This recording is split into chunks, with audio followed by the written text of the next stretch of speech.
샬롬, 반갑습니다. 오늘 하루도 하늘의 신령한 복과 땅의 기름진 복이 여러분에게 충만히 누려지는 그런 하루가 되시기를 기원합니다. 오늘은 마태복음 11장 1절로 30절의 말씀을 가지고 세례 요한의 질문과 예수님의 대답이라는 주제로 우리가 요약 강해를 나누어 봅니다. 먼저 본문 1절로 9절입니다. 예수께서 12자제에게 명하시기를 마치시고 이에 저희 여러 동네에서 가르치시며 전도하시려고 거기를 떠나가시니라. 요한이 옥에서 그리스도의 하신 일을 듣고 제자들을 보내어 예수께 여짜오되 오실 그이가 당신이오니이까 우리가 다른 일을 기다리오니이까. 예수께서 대답하여 가라사대 너희가 가서 듣고 보는 것을 요한에게 고하되 소경이 보며 앉은 뱅이가 걸으며 문둥이가 깨끗함을 받으며 귀머거리가 들으며 죽은 자가 살아나며 가난한 자에게 복음이 전파된다 하라. 누구든지 나를 인하여 실족하지 아니하는 자는 복이 있도다 하시니라. 저희가 떠나매 예수께서 무리에게 요한에 대하여 말씀하시되 너희가 무엇을 보려고 광야에 나갔더냐. 바람에 흔들리는 갈대냐. 그러면 너희가 무엇을 보려고 나갔더냐. 부드러운 옷을 입은 사람이냐. 부드러운 옷을 입은 사람은 왕궁에 있느니라. 그러면 너희가 어찌하여 나갔더냐. 선지자를 보려더냐. 옳다. 내가 너희에게 이르노니 선지자보다 나은 자니라. 아멘. 예수님께서 여러 동네를 순회하시면서 복음을 전하는 중에 세례 요한이 감옥에서 예수님이 이 사역하시는 소식을 듣고 제자들을 보냈습니다. 그리고 그 제자들에게 이렇게 물어봐라. 예수님에게 가서 그게 뭡니까? 오실 그이가 당신이오니까 우리가 다른 일을 기다리오이까라는 것을 예수님에게 물어보라고 했습니다. 세례 요한의 제자들이 와서 예수님이 그렇게 물었습니다.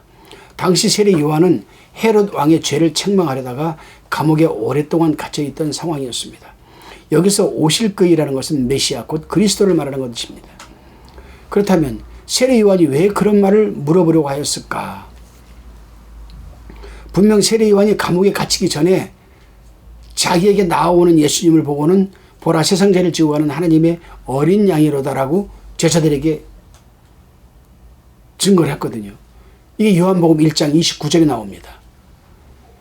예수가 그리스도임을 밝히 증거하였음에도 불구하고 지금 감옥에 갇혀서는 오실 이가 당신이니까 아니면 우리가 다른 일을 기다리오니까 지금 이렇게 말을 하고 있습니다. 이것은 세례 요한이 오랫동안 감옥에 갇혀 있다 보니까 분별력이 흐려진 가운데 예수님이 분명 그리스도이라면 저 여우 같은 헤롯을 당장 심판하고 자기를 감옥에서 즉시 구해줄 것을 믿었기 때문이죠.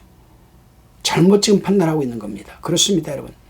아무리 신앙이 좋은 사람도 사명의 자리에서 오랫동안 떠나 있으면 분별력이 흐려지게 되어 있고 일시적으로 신앙의 잠이 들 수가 있는 것입니다. 엘리야도 그랬고 다윗도 그랬습니다. 그러므로 하나님의 사람들은 언제나 사명의 자리를 지켜야 하고 신앙에 여러분 잠이 들지 않도록 여러분 게으름과 나태함에서 벗어나야 됩니다. 다시 말하면 자신과의 싸움에서 이겨내야 하는 겁니다. 이제 예수님이 세례 요한이 보낸 제자들에게 대답을 해 주십니다. 너희가 지금 여기서 본 것을 그대로 세례 요한에게 가서 전해 주어라. 소경이 눈을 뜨고 있는 것, 앉은 뱅이가 걷는 것, 가난한 자에게 복음이 전파되는 것이 예수님으로 말미암아 이루어지는 것을 전하라고 했습니다. 당시 유대인들은 사람이 소경이 되었든 안전뱅이가 되었든 그것은 지은 죄로 인하여 하나님으로부터 징계를 받아서 죄값으로 그렇게 되었겠다고 믿었기 때문에 하나님으로부터 죄사함을 받지 않으면 병이 나을 수가 없다는 것을 그들은 알고 있었습니다. 그래서 병이 난 것을 본 세례 요한의 제자들은 예수님이 죄사함의 권세가 갖고 있는 메시아의 힘을 전해주라는 겁니다. 그리고 6절에서 누구든지 나를 인하여 실족하지 아니하는 자는 복이 있도다 이렇게 말씀하셨습니다. 그렇습니다, 여러분.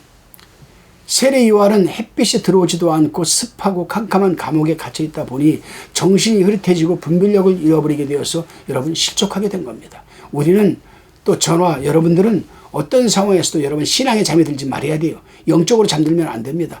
우리는 사명의 자리에서 깨어 있어야 돼요. 사명의 자리를 지켜야 됩니다. 그래야 우리는 올바로 분별할 수 있고 하나님 말씀에 여러분 열매를 맺을 수가 있는 겁니다. 다시금 본문 10절에서 15절까지를 살펴봅니다. 세례 요한의 제자들이 예수님께 들은 말을 세례 요한에게 전하기 위해 자리를 떠나자 예수님은 11절에서 세례 요한에 대하여 이런 말을 합니다. 내가 진실로 너에게 말하노니 여자가 낳은 자 중에 세례 요한보다 큰 이가 일어남이 없도다. 그러나 천국에서는 극히 작은 자라도 저보다 크니라. 그렇다면 세례 요한이 왜 여자가 낳은 자 중에서 가장 큰 자라고 하시는가? 그것은 10절에서 말한 대로 세례 요한이 일찍이 말라기 선지자가 예언한 예수님의 길을 예비하는 사람이었기 때문에 그렇습니다. 그러나 천국에서는 극히 작은 자라도 저보다 크니라고 하셨습니다. 여기서 말하는 천국은 신약시대의 교회를 의미하는 겁니다. 그렇습니다. 사역의 현장에서는 세례 요한이 클지라도 실족하여 넘어지면 작은 자라도 실족하지 않고 사명을 잘 감당하는 자가 더 세례 요한보다 크다는 겁니다. 저와 여러분은 비록 세례 요한보다 작은 자일지라도 사명의 자리에서 실족하지 않고 승리하면서 성미시는 교회에서 세례 요한보다도 더 큰 자가 되시기를 주님의 이름으로 축원합니다. 다시금 본문 16절에서 19절을 살펴봅니다. 이 세대를 무엇으로 비유할꼬? 비유컨대 아이들이 장터에 앉아 제 동물을 불러 가로되 우리가 너희를 향하여 피리를 불어도 너희가 춤추지 않고 우리가 애곡하여도 너희가 가슴을 치지 아니하였다 함과 같도다. 요한이 와서 먹지도 않고 마시지도 아니하며 저희가 말하기를 귀신이 들렸다 하나니 인자는 와서 먹고 마시며 말하기를 보라 먹기를 탐하고 포도주를 즐기는 사람이요 세리와 죄인의 친구로다 하니 지혜는 그 행한 일로 인하여 옳다함을 얻느니라. 아멘. 여러분, 예수님은 당시에 사람들을 향하여 양심이 마비가 되어서 죄를 책망하여도 회개하지 아니하고 큰 은혜를 베풀어 주어도 감사할 줄 모른다라고 책망을 하십니다. 이런 사람들은 향하여 세례 요한은 금욕적인 삶을 살면서 백성들에게 회개하라고 외치자 여러분 그 백성들은 회개하지 않고 도리어 세례 요한이 귀신이 들렸다라고 비방을 하였습니다. 그러나 예수님은 금욕도 하지 않으시고 제자들과 함께 즐기기 위해서 여러분 복음을 전하였습니다. 그러자 바리새인들이 예수님을 향하여 먹기를 탐하고 포도주를 즐기며 세리와 죄인의 친구라고 또 비방을 하였습니다. 그러자 예수님은 한마디로 그들의 비방을 책망합니다. 지혜는 그 행한 일로 인하여 옳다함을 얻느니라. 그렇습니다, 여러분. 그 열매로 나무를 알 수가 있듯이 참 복음을 받는 자는 아름다운 열매를 맺게 된다는 겁니다. 여러분, 쉽게 얘기합시다. 쉽게. 믿지 않는 자들이 영적인 열매를 맺을 수 있습니까? 예수를 믿는다고 해도 어떤 과정에서 귀신이 들렸습니다. 그 귀신 들린 자들이 아름다운 열매를 맺을 수 있겠습니까? 아니거든요. 절대로 아니거든요. 그러나 예수를 믿는 사람들은, 올바로 믿는 사람들은 아름다운 영적인 열매를 맺게 되어 있습니다.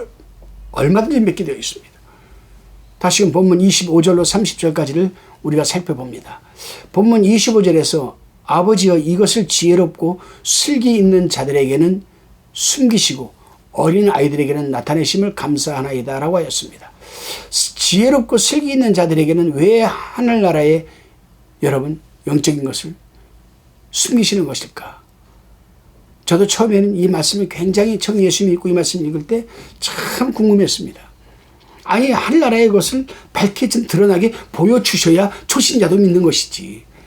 아니 어떻게 이게 무슨 말씀입니까? 그렇습니다, 여러분. 여기서 말하는 지혜롭고 슬기 있는 자라는 것은 세상 지식과 살아온 삶의 경험 등으로 자신이 지혜롭고 슬기롭다고 생각하는 자들을 말하는 거예요. 그렇습니다, 여러분. 세상 그 어떤 것으로도 하늘나라의 것을 알 수는 없습니다. 여러분, 불신자, 믿지 않는 자가 국문학자라고 칩시다. 또 어문학자라고 칩시다. 그들의 성경을 다 이해할 수 있습니까? 문자적으로는 이해할 수 있으면 몰라도 그 안에 감추어진 영적인 비밀한 하나님의 뜻과 예언의 말씀은 결코 여러분 이해할 수가 없는 것 아니겠습니까? 이제 예수님은 수고하고 무거운 짐 자들아 다 내게로 오라 내가 너희를 쉬게 하리라고 하십니다. 그렇습니다. 시편 90편 10절에 보게 되면 모세의 기도 속에 이런 말씀이 있습니다. 우리 년수가 70이요 강건하면 80이라도 그 년수의 자랑은 수고와 슬픔뿐이요 신속히 가니 우리가 날아가느니이다 라고 이렇게 기도를 했습니다. 모세가. 그렇습니다. 이 세상의 사람들은 누구나 평생 수고하고 여러분 무거운 짐을 지고 살아갑니다. 따라서 누구에게나 그 짐과 걱정은 다 있습니다. 그러나 만일 우리가 건강하게 사회생활을 할 수 있는 80년의 인생살이가 수고와 슬픔으로 끝나버린다라면 참으로 비참한 인생이 아니겠습니까? 하지만 믿는 자들에게는 결코 인생살이가 수고와 슬픔만은 아닙니다.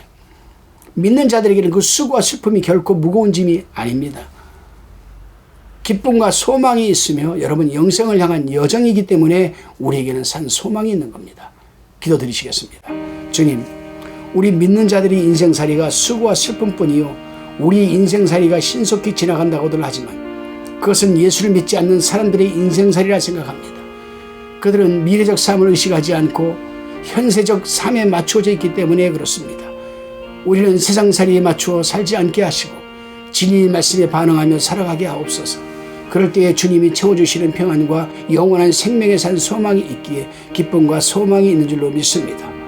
오늘 하루도 주님과 함께 가는 길이 가장 행복한 길임을 깨닫는 복된 은혜를 허락하여 주옵소서. 예수님의 이름으로 기도드리옵나이다. 아멘.